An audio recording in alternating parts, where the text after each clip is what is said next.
এমন নেতার আমরা সৈনিক, এমন নেতা যে নেতার জীবনে কোনো মিথ্যা কথা ছিল না, কারো ধন সম্পদ লুটে নিত না, কিন্তু এখন দেখা যায় মাঝে মাঝে জনগণের মাল আত্মসাৎ করে কি করে না? করে করে করে।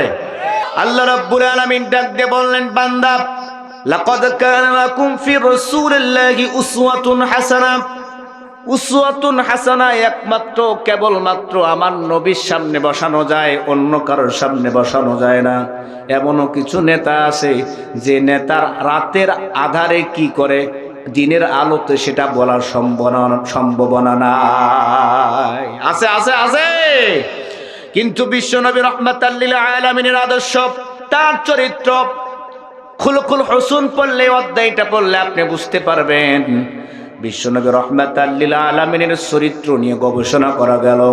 হযরত আয়েশা রাদিয়াল্লাহু তাআলা আনহাকে ডাক দিয়ে বলা হলো, আম্মা জান আয়েশা রাদিয়াল্লাহু তাআলা আনহা, আমার রাসূলের চরিত্র কেমন ছিল একটু যদি বর্ণনা করতেন তাহলে আমরা শুনতাম, সেই মোতাবেক আমরা জীবন পরিচালনা করতাম। তখন ডাক দিয়ে বলা হলো যে এই কোরআনটা তোমরা কি পড়ো নাই বা দেখো নাই? বলা হলো যে হ্যাঁ দেখেছি, পড়েছি। আয়েশা রাদিয়াল্লাহু তাআলা আনহুর সঙ্গে সঙ্গে ডাক দিয়ে বললেন, আমার রাসূল যেটা, তার আদর্শ যেটা, তার চরিত্র যেটা, সেটার নামই হচ্ছে কোরআন। সুবহানাল্লাহ নাই? সুবহানাল্লাহ পকেটত তুলি দিয়েছেন নাকি? কালকে বাড়ি যাবেন? এমন আদর্শ, যে নেতার আদর্শ নিয়ে চলবো আমরা, যে নেতার জীবনে কখনো কোনোদিন মিথ্যা কথা বলে নাই, যে নেতা কখনো চকলখুরি করে নাই, ধান্দাবাজি করে নাই, মানুষকে মিথ্যা ওয়াদা দেয় নাই, দিছে। আল্লাহ রাব্বুল আলামিন বললেন, নুন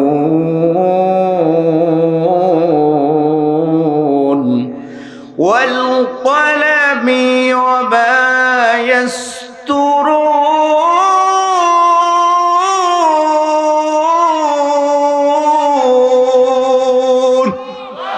মা আনতা বিনি'মাতি রাব্বিকা বিমাজনুন ওয়া ইন্নাকা লা'আলা খুলুকিন আযীম। আল্লাহ রাব্বুল আলামিন ডাক দিয়ে বললেন, দুনিয়ার মানুষেরা, আমি আল্লাহর নবীর সামনে পিছনে একটা ট্যাগ লাগায়া দিলাম।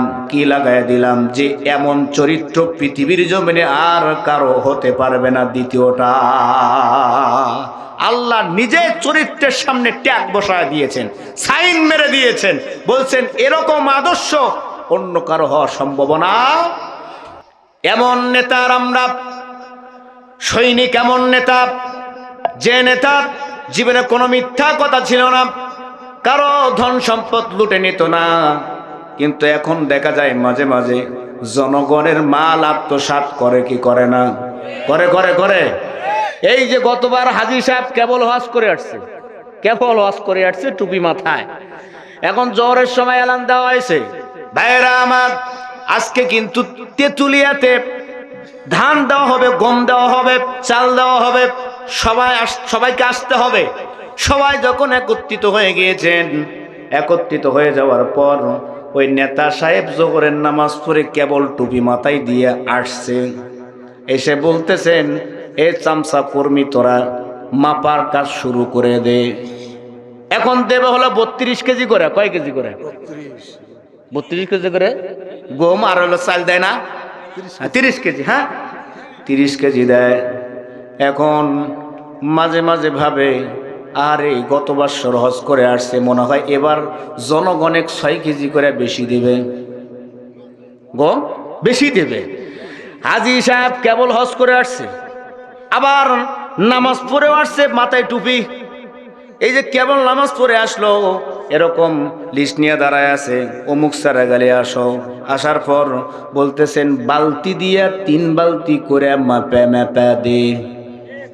হ্যাঁ, নিজের জিনিস পাল্লা দিয়া না মাপলে হয় না, কিন্তু জনগণের মাল বালতি দিয়া মাপলেও চলে। নিজের জিনিস দাড়ি পাল্লা দিয়ে মাপবে, কিন্তু অন্যজনের জিনিস বালতি দিয়া মাপলেও হয়। যখন বললেন যে কি দিয়ে মাপে দেব, বালতি আছে, সিঁড়ির নিচে বালতি নিয়ে আয়। এই শয়তান চিন্তা করতেছে বালতি দিয়ে মাপে দিবে কেমনে? হ্যাঁ 30 কেজি কেমনে মাপে দিবে? যা দেখি তো এই বালতির গায়ে কতগুলা লেখা। দেখেন যে 7 লিটার, 7 লিটার করে লেখা দেওয়া আছে। যদি 3 বালতি করে দেই, 3 7কে 7, 7 দুগুণ 14, 3 7 21, মেলে না তো? মেলে মেলে মেলে? এই শয়তান এখন বসের কাছে ফোন লাগাছে, বস মেলে না তো হিসাব। আমার তো বললেন 3 বালতি করে দেওয়ার জন্য, কিন্তু দেখি 7কে 7, 7 দুগুণ 14, 3 7 21, কই 30 কেজি তো আর মেলে না। হ্যাঁ, উপায় কি? বস এখন বলতেছে তুই শয়তানি পারবি না, তে ফরিদপুর মোল্লাপাড়া কেন গেলি? হ্যাঁ, তুই হিসাবই বুঝিস না। এখন নেতা সাহেব বলতেছে তোর হিসাব বোঝা লাগবে না, 3 বালতি করে মার। এখন নেতা সাহেব লেখে 7কে 7, 7 দুগুণ 14, 3 7 30। মিলছে? মিলছে? মেলে নাই? মেলে নাই? হাজী সাহেবের নামাজ রোজা হজ যাকাত আছে না গেছে? গেছে? এরকম নেতা আমাদের এলাকায় আছে না? না আছে, আছে। সম্মানিত ভাইরা আমার, এমন নেতা এই 17 নং ইমাদপুরে আর চলবে? চলবে? কিন্তু আমরা এখন গর্জন একটু কমায় দিছি, ওগুলা আর বলি না। মানুষ বললেই বলে যে হুজুর রাজনীতিক বক্তব্য, ও রাজনীতি বোঝেই না।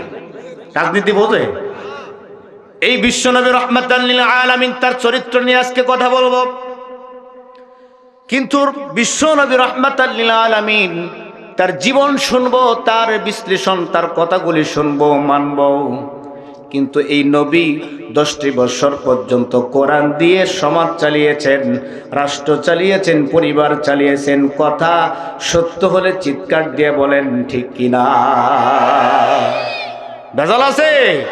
কিন্তু তারাই আবার বলে যে হুজুর সাহেব বলতে আসছেন ঠিক, কিন্তু কোরআন দিয়ে কথা বলেন। ওই তুই কোরআনই বুঝিস না, তোকে শোনাবো নাকি? ঠিক কিনা?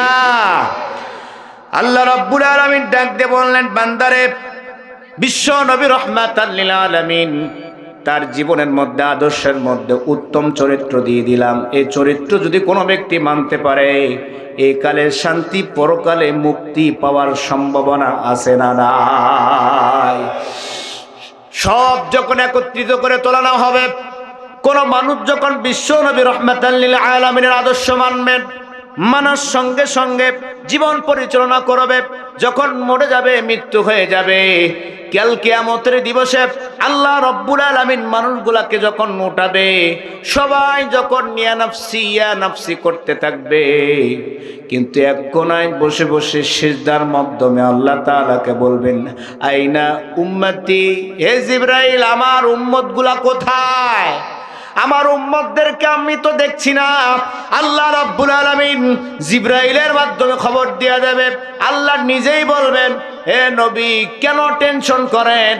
আপনার উম্মতের জন্য আমি তো হাউজে কাউসার দিয়ে দিয়েছি, রিজার্ভ করে দিয়েছি, মাকামে মাহমুদ দিলাম, কেন এত টেনশন, কেন এত চোখের পানি?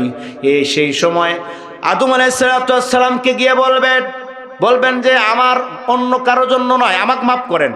ইব্রাহিম আলাইহিস সালামের কাছে যাবে, আমার বাবার কথা, আমার যেগুলান কর্মী ছিল ওগুলোর কথা বলা যাবে না, আমাকে মাফ করে দেন। কিন্তু একমাত্র কেবলমাত্র একজন ব্যক্তি নিজের কোনো চিন্তা করবে না, উম্মতদেরকে নিয়ে ব্যস্ত থাকবেন। আল্লাহ রাব্বুল আলামিন বলবেন, নবী, আপনার চোখের পানি আমার সহ্য হয় না, যান যান যান, আপনার উম্মতগুলোকে নিয়ে জান্নাতের দিকে চলে যান। জোরে বলি সুবহানাল্লাহ। যখনই চলতে থাকবে, কিছুক্ষণ যাওয়ার পর একটা পর্দা পড়ে যাবে। পর্দা পড়ার সঙ্গে সঙ্গে বিশ্ব নবী রাহমাতাল লিল আলামিন বলবেন, কেন পর্দা দিয়ে দিলা? এগুলান তো আমার উম্মত, এগুলানকে তো জান্নাতে নিয়ে যেতে হবে। তখন জিবরাইল আলাইহিস সালামের মাধ্যমে খবরটা পৌঁছে দেওয়া হবে। তখন সঙ্গে সঙ্গে বলবেন, নবী, কেন পর্দা দেওয়া হয়েছে আপনি কি জানেন? আপনার মৃত্যুর পরে আপনার আদর্শ, আপনার হাদিস, আপনার কোরআন, আপনার ইসলাম, যে ইসলাম রেখে গিয়েছিলেন, এই ইসলামের জায়গায় রাখে নাই, ইসলামটাকে ওলট পালট করে ফেলেছে। কথা বুঝাইতে পারতেছি কথা? বেদাত করছে, শিরক করছে, আপনার আইন দিয়ে গিয়েছিলেন, ওই আইন মানে নাই। এই জন্য আল্লাহ রাব্বুল আলামিন আজকে তাদের পর্দার মাধ্যমে বেষ্টন করে রাখলো, তাদেরকে জান্নাতেও দেওয়া হবে না। এই জন্য মুসলমান ওয়াদা করতে হবে, একমাত্র আল্লাহ, আল্লাহ রাসূলের আদর্শ মানব, কোরআনকে মানব, অন্য কোন বিষয়, অন্য কোন মাতাব্বারি তাকাব্বারি আমরা মানতে রাজি রাজি। সম্মানিত দিনী ভাইয়েরা আমার, একান্ত আপনজনেরা আমার, আল্লাহ রাব্বুল আলামিন তার রাসূলের আদর্শের পথ এবং পথে প্রথম নাম্বার যে শর্ত আল্লাহর নবী সাল্লাল্লাহু আলাইহি সাল্লাম দিয়ে দিলেন, তার মধ্যে এটা বৈশিষ্ট্য ছিল। কি বৈশিষ্ট্য ছিল? এক নম্বরে বিশ্বনবী রাহমাতাল লিল আলামিনের সবচেয়ে বৈশিষ্ট্য, প্রথম নাম্বার বৈশিষ্ট্য ছিল তাওহীদের পথে একনিষ্ঠ ছিলেন উনি।